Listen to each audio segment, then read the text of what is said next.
우리는 지금 채움을 위한 비움이라는 설교 시리즈로 말씀을 나누고 있습니다. 그래서 지난주에는 손에 있는 것을 내려놓으세요 라는 제목으로 말씀을 드렸습니다.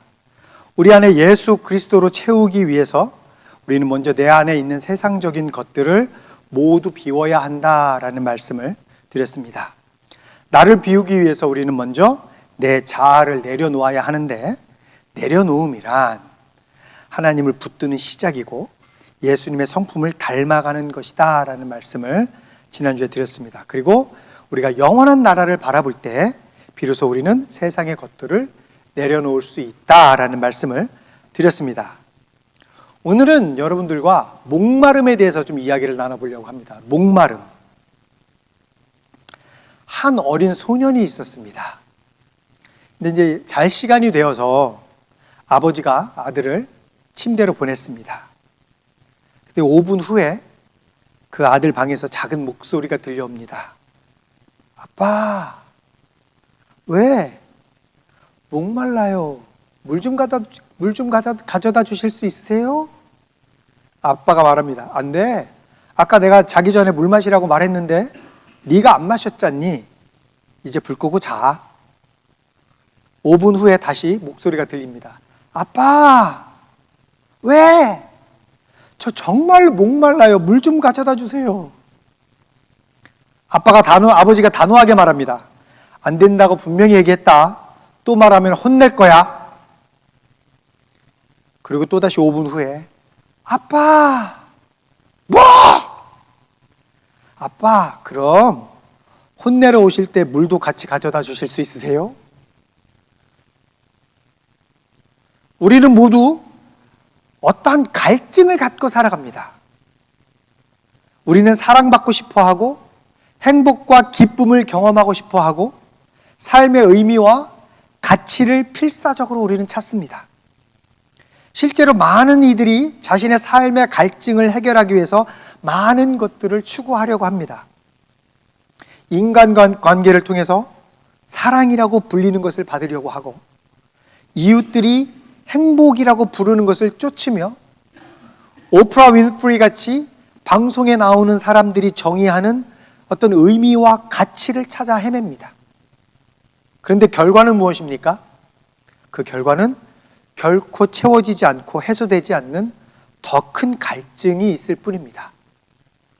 이것이 오늘 우리가 함께 나눌 이야기의 출발점입니다.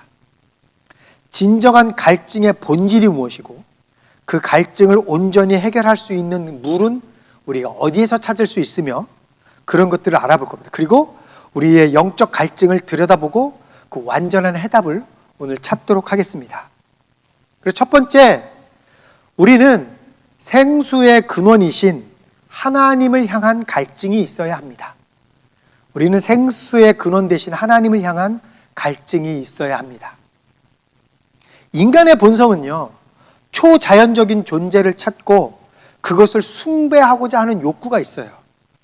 왜냐하면 하나님이 우리로 하여금 그분을 찾도록, 그렇게 갈망하도록 우리를 그렇게 만드셨기 때문입니다. 그래서 시편 63편 1절에서 이렇게 말했습니다. 하나님, 주님은 나의 하나님입니다. 내가 주님을 애타게 찾습니다. 물기 없는 땅, 메마르고 황폐한 땅에서 내 영혼이 주님을 찾아 목이 마르고 이 몸도 주님을 애타게 그리워합니다. 그런데 안타깝게도 우리는 이 거룩하고 당연한 갈증을 엉뚱한 곳에서 풀려고 한다는데 우리한테 문제가 있는 거예요. 구약의 예레미야 선지자는 이스라엘 백성의 이 문제에 대해서 정확하게 짚어냈습니다. 예레미야 2장 13절에서 하나님이 예레미야에게 이렇게 말씀하셨습니다. 참으로 나의 백성이 두 가지 악을 저질렀다. 하나는 생수의 근원인 나를 버린 것이고 또 하나는 전혀 물이 고이지 않는 물이 새는 웅덩이를 파서 그것을 샘으로 삼은 것이다. 지금 하나님이 그들이 두 가지 큰 잘못을 저질렀다라고 말씀하셨어요. 그런데 이 두 가지 잘못은 하나로 연결이 됩니다. 첫 번째 잘못을 저지르면 두 번째 잘못은 자연스럽게 따라오게 되어 있다는 거예요. 첫 번째 잘못이 뭐예요? 생수의 근원을 버린 거예요. 모든 생명과 기쁨과 만족의 시작이신 하나님께 등을 돌린 것, 이게 모든 문제의 시작이다라는 거죠. 하나님을 떠나면요, 우리 마음에는 커다란 구멍이 생깁니다. 텅 빈 마음을, 내 속에 있는 마음이 텅 비어 있기 때문에 그것을 어떻게 그대로 둘 수 없으니까 사람은 무엇으로든 그것을 채우려고 해요. 메우려고 발버둥을 칩니다. 그래서 이게 이제 바로 두 번째 잘못으로 이어진다라는 거예요. 그게 뭐예요? 두 번째 잘못? 그건 바로 물이 새는 웅덩이를 파는 거예요. 그래서 그것을 자기의 샘으로 삼은 게 두 번째 문제라는 거예요. 물이 새는 웅덩이. 아무리 그 웅덩이를 파도 그 웅덩이는 채워지지 않죠. 근데 여기서 웅덩이라고 얘기하는데, 웅덩이란 무엇일까요? 웅덩이. 그것은 바로 하나님 없이 내 힘으로 행복해 보려고 파는 모든 것, 그걸 우리는 웅덩이라고 부를 수 있어요. 하나님이 없는 것. 돈의 웅덩이, 성공의 웅덩이, 사람들의 인정이라는 웅덩이, 쾌락이라는 웅덩이, 알코올의 웅덩이, 마약, 도박, 성적인 것, 인터넷 게임, 명예, 사회적 지위, 이런 웅덩이들을 말하는 거예요. 이런 것 말고도요, 우리는 저마다 열심히 자기만의 웅덩이를 파고 있습니다. 하지만 성경은요, 그 웅덩이는 물이 샌다라고 분명하게 말하고 있습니다. 아무리 열심히 물을 부어도 밑 빠진 독처럼 만족이라는 물은 다 새나가 버리고 결국 우리에게 남는 것은 더 지독한 갈증과 허무함 뿐입니다. 그러면 우리가 파야 할 이 우물은 어디에 있습니까? 성경은 시편을 통해서 우리에게 아주 생생한 그림 하나를 보여줍니다.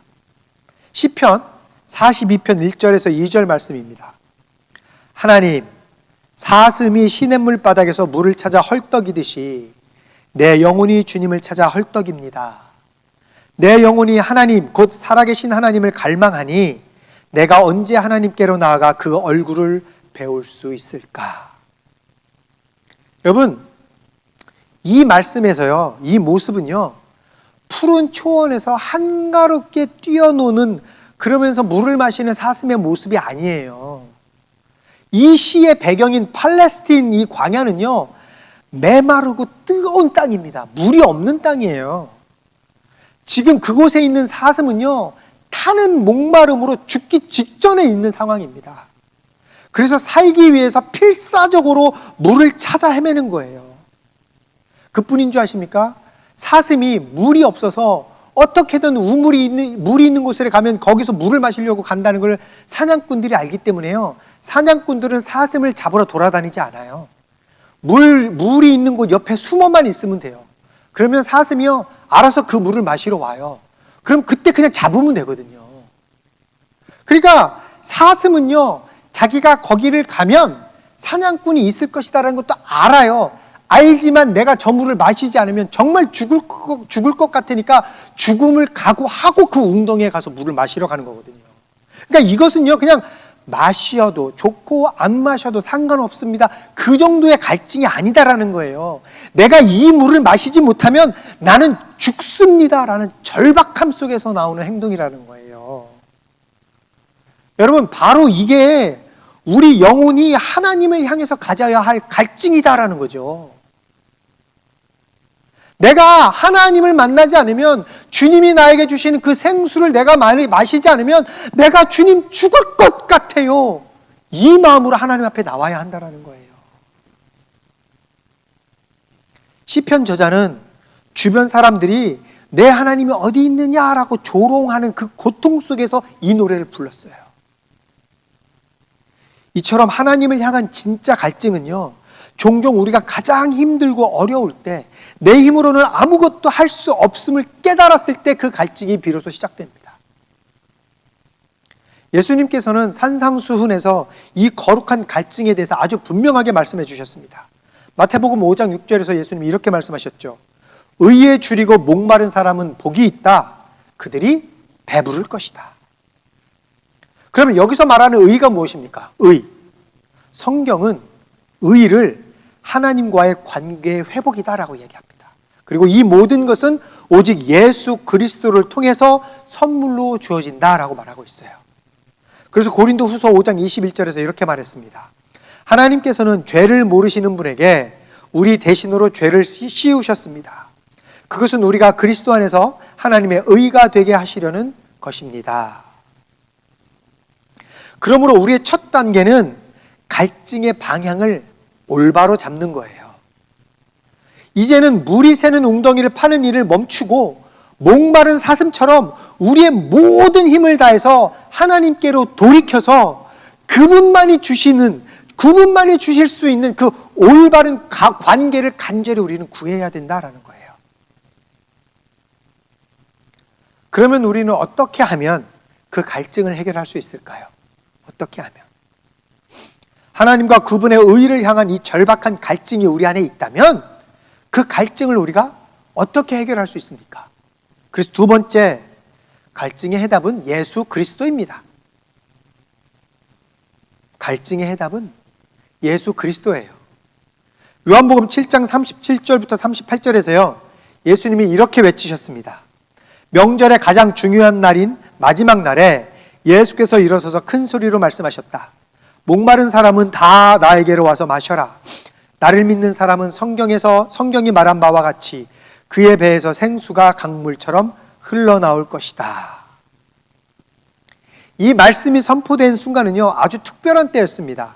바로 초막절이었어요. 초막절. 초막절은 이스라엘의 큰 명절 기간이죠. 초막절은 이스라엘 백성이 광야에서 방황하고 있을 때에 하나님께서 그들에게 만나를 먹이시고 물로 마시게 하셨잖아요. 그때 그것을 기억하는 감사절기를 그들은 초막절이라고 해요. 근데 이 축제에는요, 아주 중요한 순서가 하나 있는데 그게 뭐냐면 물을 붓는 예식이 있었습니다. 물을 붓는 예식. 그래서 제사장들이요, 실로암 연못에서 물을 길어옵니다. 길어와서 성전 제단에다가 이렇게 물을 부으면서 과거에 광야에 있을 때 반석에서 물을 내어주신 그 하나님을 기억하고 앞으로도 우리에게 목마르지 않도록 비를 내려달라고 기도하는 의식이었었어요. 근데 제사장들이 그 제단에다 물을 붓는 그 의식을 하고 있은 그때 예수님께서 이렇게 얘기를 하신 거예요. 여러분, 저 상징적인 물이 아니라 진짜 생수가 바로 여기 있습니다. 목마른 사람은 다 내게로 오십시오 라고 그때 일어서서 외치신 거예요. 그러니까 유대 사람들, 종교 지도자들이 예수님을 그렇게 미워하는 거예요. 자기들의 예식을 다 망쳐버리니까. 예수님께서는요, 자신이 바로 이스라엘의 모든 갈증에 대한 최종적인 해답이다라고 그 자리에서 선포하셨습니다. 그런데 이러한 선포는 처음이 아니었죠. 예수께서 사마리아 땅 한 우물가에서 비슷한 말씀을 하신 거 여러분 기억나실 거예요. 사람들을 피해서 일부러 뜨거운 대낮에 물을 기르러 나왔던 그 한 여인, 수가성 여인에게 예수님이 요한복음 4장 13절부터 14절에서 이렇게 말씀하셨습니다. 예수께서 말씀하셨다. 이 물을 마시는 사람은 다시 목마를 것이다. 그러나 내가 주는 물을 마시는 사람은 영원히 목마르지 아니할 것이다. 내가 주는 물은 그 사람 속에서 영생에 이르게 하는 샘물이 될 것이다. 지금 예수님은요, 두 종류의 물을 분명하게 비교해 주고 계십니다. 야곱의 우물물은 세상이 줄 수 있는 최상의 것을 상징하는 거예요. 세상의 물 중에 최고의 것. 그러나 그 물은 아무리 최상의 물이라 하더라도 마시면 잠시 시원하기는 하지만 돌아서면 다시 목마릅니다. 이것은 바로 우리가 파는 물이 새는 웅덩이, 그거예요. 하지만 예수님이 주시는 물, 즉 생수는 다릅니다. 그것은 우리 밖에서 주어지는 어떤 일시적인 해결책이 아니라요, 예수님이 주시는 이 생수는요, 우리 안에서 영원히 솟아나는 샘물이다라는 거예요. 그것은 하나님의 은혜고 구원이고 영원한 생명이다라는 것입니다.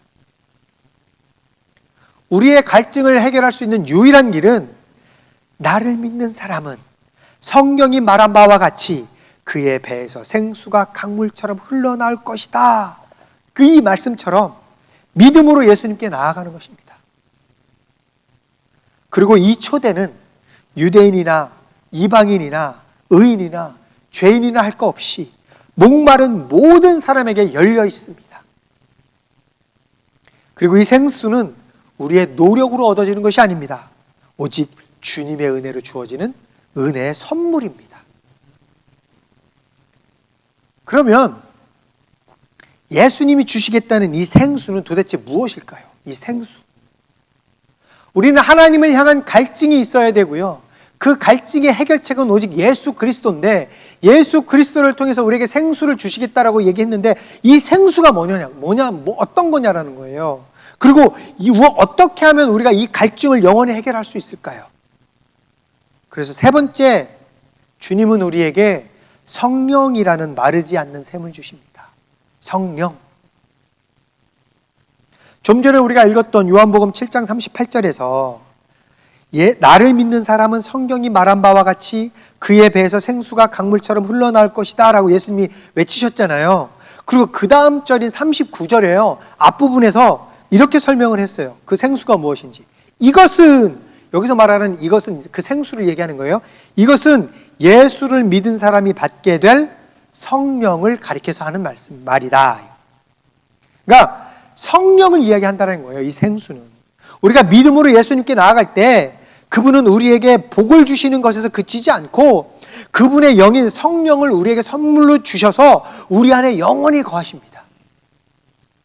하나님을 향한 우리의 갈증은 우리의 마음속에 직접 찾아와서 사시는 그 하나님의 임재, 즉 성령으로 채워진다라는 거예요. 이것이 바로 영원한 만족이 가능한 이유예요. 우리가 성령으로 인해서.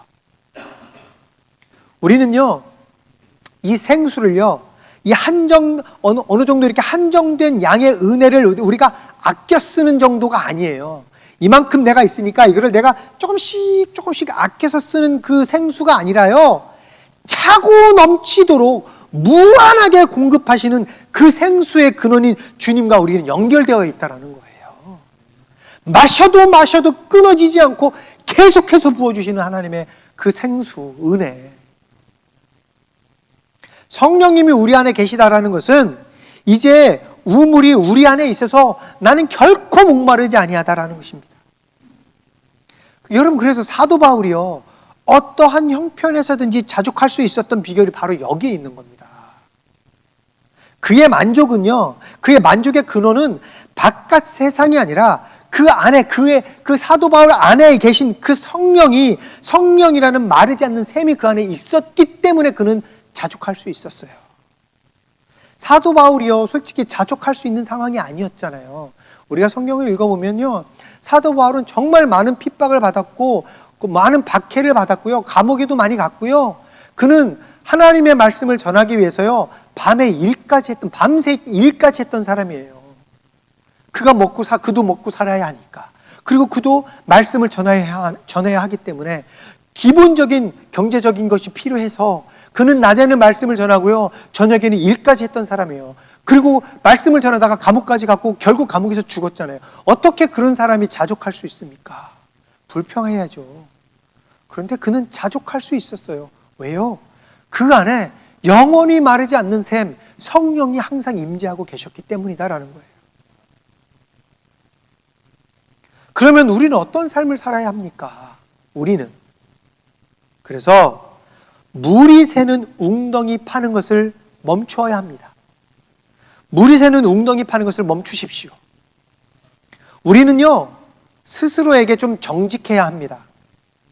우리가 여전히 파고 있는 물 새는 웅덩이는 무엇입니까?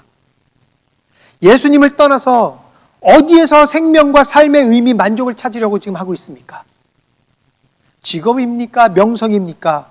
어떤 관계나 중독입니까? 오늘이 바로 그 헛된 노력들로부터 돌이키는 날입니다. 물이 새는 웅덩이를 이제 그만 파시기 바랍니다.